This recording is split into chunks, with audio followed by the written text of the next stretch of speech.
Yung ating pong pinapaksa rito ay yung pong pagkasiga-siga ng mga Duterte na pinamalas naman ni Sara Duterte na sabi niyang baka ganunin ko, ibig sabihin patayin yung ganun po. Yan si Bongbong Marcos. At yung labi ng kanyang ama ay papahukay ko at itatapong ko sa West Philippine Sea.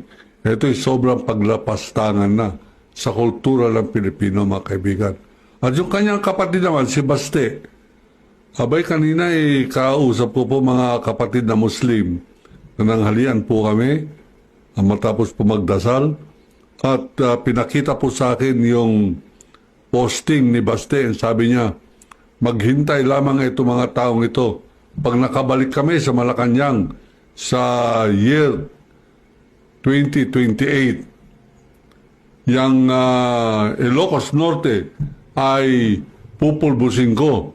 Lahat ng mga drug addict dyan, lahat ng mga kriminal ay papatayin ko.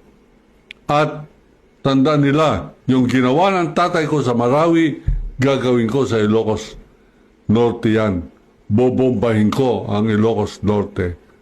Kaya po, mag-ingat-ingat po kayo, baka magkamali kayo na iboboto ninyo.